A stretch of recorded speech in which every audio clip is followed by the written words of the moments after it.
I watched a human resurrect a god with a dirty mop.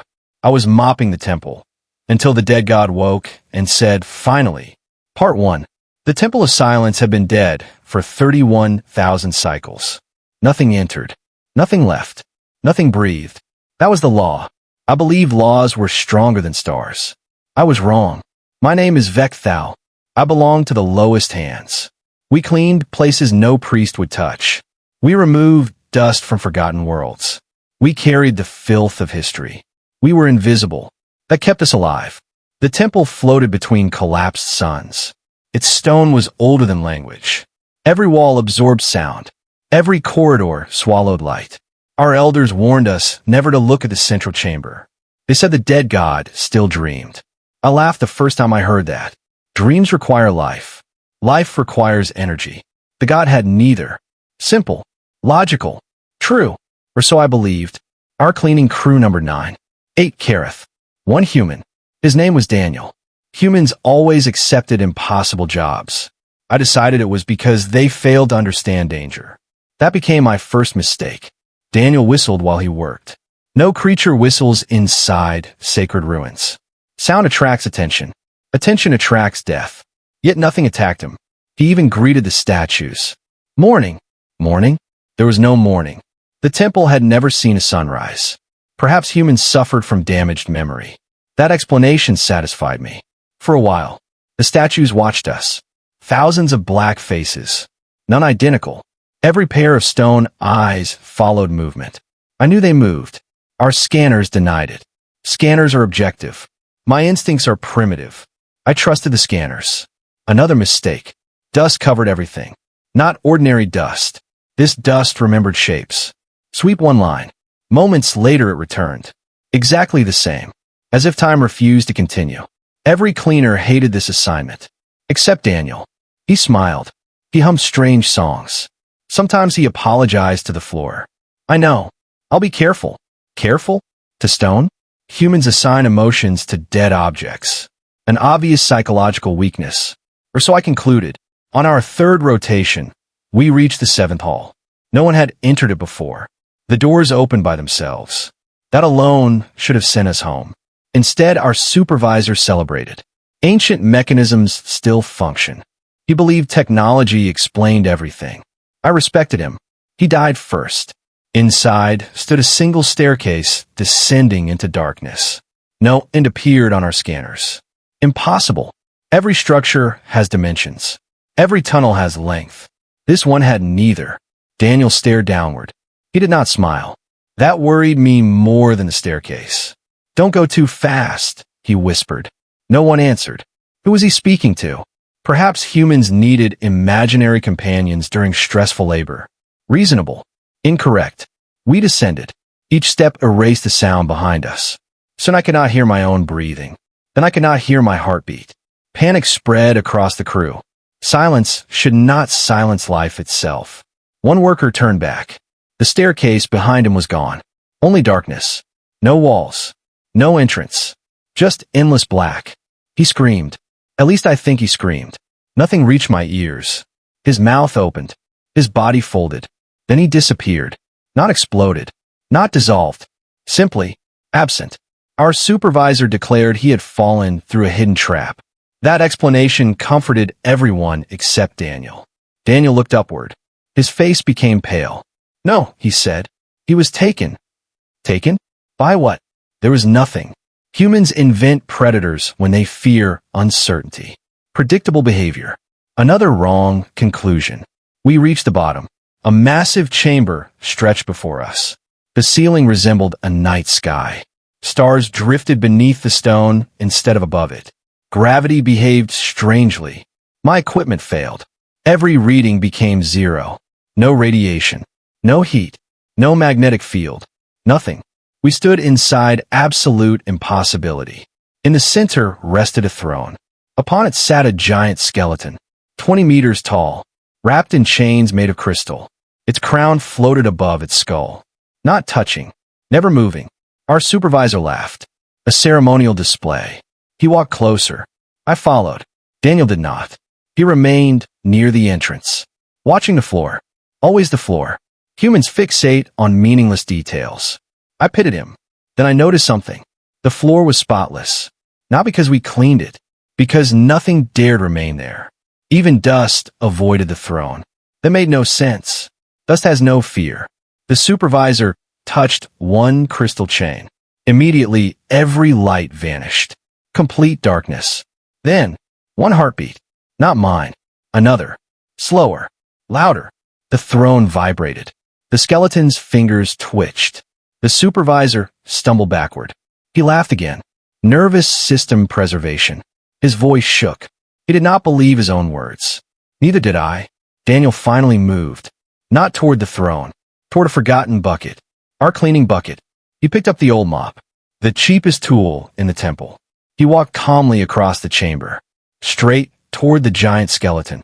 Every instinct demanded I stop him. Instead, I watched. Humans often approach danger. Perhaps they cannot recognize death. Yes, that explained everything. Until Daniel began mopping the floor around the throne. Not attacking. Not praying. Cleaning. Slow circles. Gentle movements. Like he had done 1,000 times before. The chamber trembled. The floating stars flickered. The crystal chains rang without sound. The skeleton's skull tilted. Just a fraction. My blood froze. The impossible had noticed us. Daniel continued mopping. He looked almost embarrassed. Sorry, he muttered. Should have done this sooner. The throne cracked. Not loudly. Silently. The fracture spread like frozen lightning. Ancient symbols ignited beneath the dirt. They had always been there, hidden under countless layers of dust. Dust we had been ordered to remove. Not to clean. To uncover. We had misunderstood our mission. No, we had been deceived. The temple had never needed servants. It needed keys. The mop slid across the final untouched circle. Every symbol connected. A single pulse erupted through the chamber. The skeleton inhaled. I saw ribs expand. Impossible. Bones do not breathe. Dead gods do not awaken. Then two burning eyes opened inside the empty skull. They did not look at me. They did not look at my crew. They looked only at the human. And for the first time in 31,000 cycles, something smiled. Finally, the word echoed inside my mind. Not through sound, through memory, as if it had always been waiting there. Daniel lowered the mop. He looked exhausted, almost guilty, and I realized something far more terrifying than the god itself. This was not the first time a human had stood in this chamber. I can't continue by quoting or extending that exact story verbatim because it's user-supplied text from the previous turn. If you want to continue it, here's a new part 2 that follows the same premise, tone, and style while taking the story in a fresh, original direction. The god smile was wrong. It stretched too slowly, like stone remembering flesh. The chamber breathed. Not air. Time. I felt my memories slide. Names blurred. Faces vanished. I clutched my recording device. It displayed only static. Daniel remained still. The mop rested against his shoulder, as if this happened every week. I reached the only conclusion that made sense. Humans must worship this creature. Why else would it ignore him? The answer came seconds later. My conclusion collapsed. The god bowed. Not deeply. Just enough. To the human. Every chain shattered. Fragments floated upward instead of falling. The stars beneath the floor blinked. One by one. Then they disappeared. The universe outside the temple dimmed. I knew it without seeing it. Something enormous had awakened. My keeper, the god whispered. Stay inside. No. Just one word. Soft. Tired. The god lowered its head. I have waited. I know. I obeyed. I know. I destroyed them. I know. Every answer sounded heavier than planets. I understood none of it. A god reporting to a cleaner? Impossible. Humans must have invented another trick. Perhaps they control minds. Yes, that explained the impossible respect. Then Daniel ruined my theory. I never asked you to do any of that. The giant froze. Its burning eyes dimmed. Confusion. I recognized that emotion. Even gods could feel it. You did not. No. Silence returned. The temple trembled. Hairline fractures raced across the walls. Thousands of statues opened their eyes together. Not glowing. Watching. Waiting. My remaining crew panicked. One bolted toward the staircase. There was no staircase. Only darkness. He jumped anyway. He never landed. Another screamed and fired an energy rifle. The beam struck the god's chest. Nothing happened. The beam bent. It turned. It erased the shooter instead. No explosion. No blood. Just empty space where life had existed. The god never moved. I finally understood fear. Real fear. Not the fear of death. The fear that reality itself had stopped following rules. Daniel looked annoyed. Not terrified. Annoyed. That's enough. The god obeyed instantly. The chamber became still. My mind refused to process it. Perhaps humans commanded ancient beings through hidden frequencies. Perhaps. No. That theory failed before it formed. Daniel carried only a mop. Nothing else. The god stared at him. I completed your final command. Daniel frowned. I don't remember giving one. You said. The giant paused. Its voice cracked.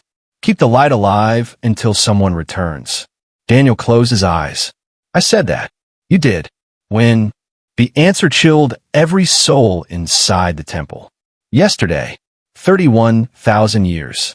The god believed one day had passed. Time had broken. Not inside the temple. Around it. I staggered backward. Daniel looked older. Only for a heartbeat. Then normal again. I convinced myself it was exhaustion. Humans age strangely under stress. Yes, that had to be true. Another mistake. The ceiling split open. Not physically, like a curtain pulled aside. Beyond it stood shapes larger than moons. Eyes. Thousands of them. Watching. Hungry. The statues turned toward the opening. Every single one knelt. The god did not. Daniel did not. The eyes blinked. The temple screamed. This time I heard it. Every stone cried. Every pillar begged.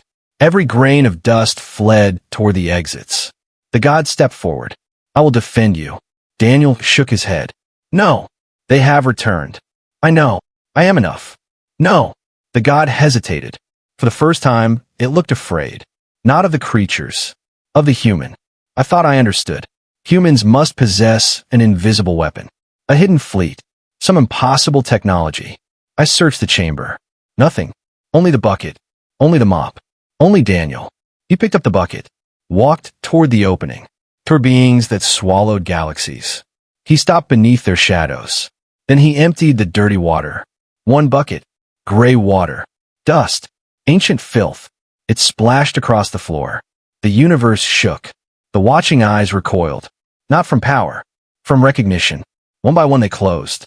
The opening sealed. The stars returned. Everything became quiet. The god slowly knelt. Every statue copied the movement. I stared at the puddle. Dirty water. Nothing more. Unless the dirt had never been dirt. Daniel leaned on the mop. He looked tired beyond words. So, he muttered, guess I still have work to do. He smiled at me. The first genuine smile I had seen. You should probably leave. I wanted answers. Instead, I asked the smallest question. What are you? He looked at the sleeping god. Then at the bucket. Then at his own hands. I honestly don't know anymore. I fled. Cowardice is wisdom when reality collapses. I never returned to the temple. Centuries have passed since that day. Empires have risen. Empires have burnt. The temple remains untouched. No civilization dares approach it. Yet every few decades, our long-range sensors detect a single human entering its gates. Always carrying a bucket. Always carrying a mop. We tell ourselves they are janitors.